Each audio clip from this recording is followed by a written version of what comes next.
안녕하세요. 중장년 창업을 도와주는 윤 선생입니다. 오늘은 진짜 사업계획서 작성하기 세 번째 시간인데요. 오늘은 창업 자금을 포함해서 재무 계획에 대해서 말씀드려 볼까 합니다.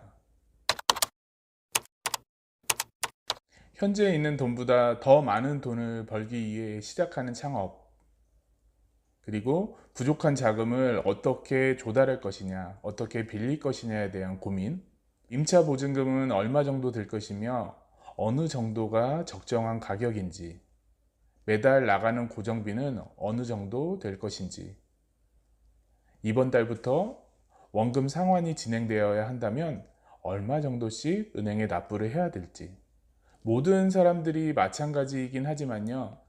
창업을 시작하기 전부터 그리고 창업을 지속적으로 운영하면서 계속해서 갈급함을 느끼고 부족함을 느끼고 그 다음에 해결되지 않는 영원한 문제가 바로 돈에 대한 부분입니다. 사업계획서도 이런 돈에 대한 이야기가 분명히 들어갈 것인데요.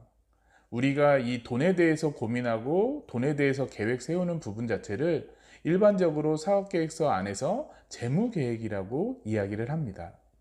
우리가 이 재무계획에서 기억해야 되는 부분 자체가 총 4가지 정도가 있거든요. 오늘은 그 4가지 부분에 대해서 좀 더 자세하게 여러분들께 말씀드리도록 하겠습니다.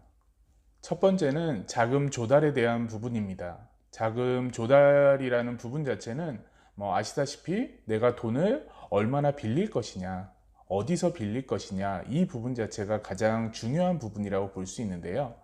우선은 가장 먼저 내가 현재 가지고 있는 자금이 어느 정도 되고 그러한 자금을 바탕으로 해서 내가 창업을 진행한다라고 봤을 때 부족분의 자금 자체를 산정해내고 그러한 것들을 조달해오는 부분 자체를 전체적으로 자금 조달 계획이라고 볼 수 있는데요. 일반적으로 자금을 조달하는 경로, 루트라고 이야기할까요? 이러한 부분들은 크게 한 3가지 정도 있는데요. 첫 번째는 우리가 가장 많이 이용하고 있는 은행권에서 볼 수 있겠죠. 1, 2 금융권을 포함한 어떤 은행권에서 우리가 대출을 통해서 자금 조달을 할 수 있는 부분이 있을 것이고요. 두 번째로는 창업을 도와주는 기관들. 예를 들어서 소상공인 시장진흥공단이나 미소금융, 그리고 중소기업진흥공단, 신용보증기관 등을 전체적으로 이야기할 때 창업기관이라고 이야기를 하거든요. 이런 창업기관에서 자금을 조달하는 부분이 두 번째라고 볼 수 있고요. 세 번째는 우리가 우리 주위에 있는 어떤 지인들에게 친인척이라든지 형제자매라든지 아니면 친구들에게 뭔가 돈을 빌리는 그러한 세 번째 부분, 지인을 통한 조달 자체를 세 번째라고 볼 수 있을 것 같습니다. 이 3가지 부분에 대해서 말씀을 좀 드렸는데요. 이 3가지 경로를 통해서 자금을 빌리기 위해서는 가장 중요한 부분이 뭐라고 생각하세요?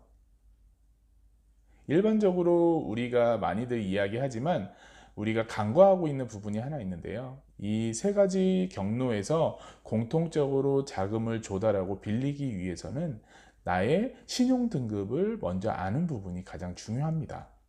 일반적으로 창업 초기의 어떤 기업들은요, 어떤 실적이라든지 이런 부분들이 반영이 되지 않기 때문에 대표자의 신용 등급을 통해서 자금을 책정하는 것이 대부분입니다. 그래서 현재 지금 내가 어느 정도의 등급에 위치하고 있는지, 내가 위치하고 있는 이 등급에서 활용할 수 있는 창업기관이나 은행은 어디가 있는지 이런 부분들 자체를 알아보시는 게 굉장히 중요하다고 생각을 하고요. 더불어서 어떤 지인에게 자금을 조달할 경우에도 마찬가지로 신용 등급이라고 할 수는 없겠지만 내가 기존에 그 사람과 쌓아왔던 어떤 신용적인 부분을 통해서 아마 그런 것들이 결정되지 않을까라는 생각을 해봅니다. 요즘에는 이 무료로 신용 등급을 조회할 수 있는 어떤 사이트나 그 다음에 어플이나 이런 부분들이 많이 있어서요. 현재 내가 어느 정도의 등급 자체에 위치하고 있는지는 금방 알아보실 수가 있습니다. 그래서 그러한 부분들을 바탕으로 해서 그러한 부분들을 기본적으로 해서 우리가 자금을 조달할 수 있는 얼마의 자금 자체를 우리가 조달할 수 있는지 자체를 계획 세우는 게 순서상으로 저는 맞다고 생각을 합니다. 자금 조달이라는 부분 자체는 내가 어떠한 기관에서 내가 누군가에게서 내가 부족한 어느 정도의 자금 자체를 가져올지에 대한 계획을 세우는 부분인데요. 그 계획을 세우실 때 내 신용 등급이라든지 내 신용 관리 부분도 함께 공부하시고 이해하시면 좋을 것 같습니다. 자금 조달 부분에서 아까 말씀드렸듯이 어떤 창업을 도와주는 기관들, 제가 몇 가지 말씀을 드렸잖아요. 그런 기관들에 대한 자세한 안내나 활용할 수 있는 어떤 부분 자체는 제가 추후에 따로 컨텐츠를 만들어서 여러분들께 제공해 드리도록 하겠습니다. 두 번째는 자금 소요에 대한 계획입니다. 자금 소요에 대한 계획은 내가 어느 정도 금액을 어디다 쓸 것인지에 대한 계획인데요. 자금 조달에 대한 부분 자체를 말씀을 드렸잖아요. 소요와 조달 자체는 누가 먼저냐라고 얘기할 수는 없고요. 전체적으로 같은 부분에서 내가 들어갈 돈, 그리고 내가 만약에 조달할 수 있는 범위가 정해져 있다면 그 범위 안에서 내가 어떻게 사용할 것인지에 대한 계획을 세우는 부분이라고 보시면 되는데요. 일반적으로 사업계획서를 짜실 때는요, 창업 초기에 들어가는 비용이 어디에 얼마나 들어갈 것이냐 라는 부분하고요, 1년 정도 내가 매달 지불해야 되는 어떤 고정비 부분 자체를 산정하는 부분 자체가 이 소요 계획의 가장 기본이라고 볼 수 있습니다.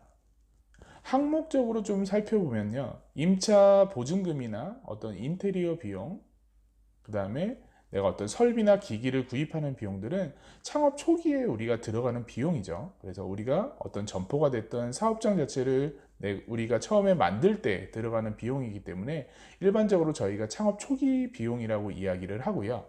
그 이외에 어떤 인건비나 어떤 홍보비, 공과금이라든지 이런 세금에 대한 부분 자체는 우리가 일반적으로 사업 자체가 되든 안 되든 지불해야 되는 어떤 고정비 부분으로 우리가 분류를 하거든요. 매달 지불해야 되는 고정비를 한 1년 정도 더 확보를 하셔서 여유 자금으로 만들어 놓고 사업을 시작하시는 경우들도 굉장히 많습니다. 내가 무엇을 어떻게 쓸 것이냐, 내가 정해진 금액 자체를 어떻게 활용할 것이냐에 대한 부분 자체가 이 소요 계획이라고 보시면 되는데요. 이 소요 계획에서 가장 핵심은 객관성입니다. 내가 예를 들어서 우리 회사의 우리 사업의 간판 자체를 단다라고 예를 들었을 때, 그러한 부분들 자체를 우리가 알아보지 않고 대략 한 50만 원 정도, 대략 한 100만 원 정도 들겠다라는 부분으로 해서 계획을 세우시는 게 아니라, 실질적으로 내가 그 일을 맡겨야 되는 광고사라든지 이런 부분들에다 견적을 의뢰하고 그들이 이야기한 견적 자체를 보시면서 그 안에서 명확하게 그리고 객관적으로 자금 자체의 소요 금액 자체를 산출해 내시는 것이 가장 핵심이라고 볼 수 있습니다. 그렇지 않으면 이후에 우리가 자금 자체가 부족하거나 자금 자체가 과다로 더 들어가는 경우들이 굉장히 많거든요. 그래서 그런 부분들을 방지하기 위해서는 객관성이라는 부분 자체를 명확히 지켜주시면 좋을 것 같습니다. 세 번째는 금방 소요에서 잠깐 말씀드렸던 고정비 산출에 대한 부분이라고 볼 수 있습니다.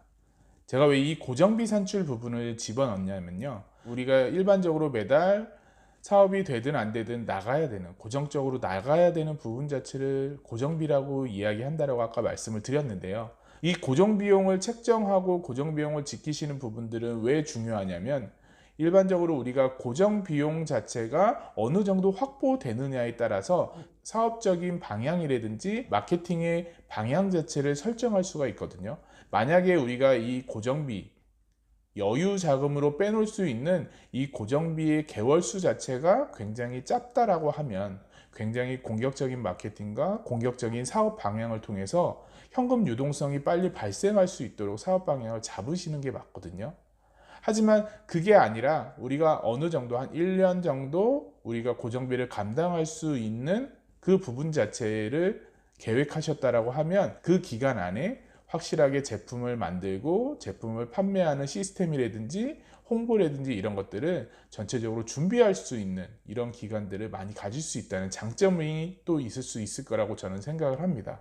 그래서 고정비 산출에 대한 부분은 내가 얼마나 버틸 수 있는지에 대한 어떠한 산정이라고 보시면 되고요.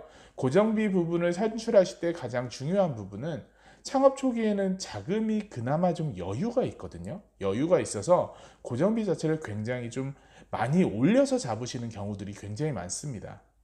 예를 들어서 들어가지 않아도 되는 금액 자체를 우리가 책정을 하고 그러한 부분들 자체를 고정비로 책정하시는 경우들이 굉장히 많은데요. 창업 초기에는 그렇다 쳐도 그 이후에 어떤 운영하시면서 우리가 높게 잡았던 고정비 자체는 다시 우리 발목을 잡게끔 돼 있거든요. 그래서 고정비를 산출하실 때는 내가 현재 있는 돈에서 그 범위 내에서 산출하는 것이 아니라 내가 제로 베이스에서 생각하시면서 필요 있는 부분과 없는 부분을 명확하게 선택하신 다음에 잡아 나가시는 부분들 자체가 저는 핵심이라고 생각을 합니다. 마지막으로 네 번째는 어떤 손익분기에 대한 기준을 설정하는 부분이라고 보시면 될 것 같습니다. 내가 하루에, 그 다음에 일주일, 한 달, 1년 이러한 어떠한 기준들 자체, 우리가 매출이라든지 어떤 고정비라든지 이런 부분들을 바탕으로 해서 우리가 기준을 설정해 놓음으로 인해서 우리가 하루 매출이 어느 정도 올라왔을 때 손익분기점을 지나서 내가 이익으로 남길 수 있는 금액들이 커지는지 이러한 부분들에 대한 명확한 기준 설정 자체가 필요하거든요. 하루에 매출 자체를 50만 원을 올렸다라고 하면 그 안에서 고정비로 나가야 될 부분은 어느 정도이고 그 안에서 나에게 떨어지는 금액, 나에게 마진으로 돌아오는 금액은 몇 프로 정도 되는지에 대한 어떤 기준을 설정하는 부분인데요.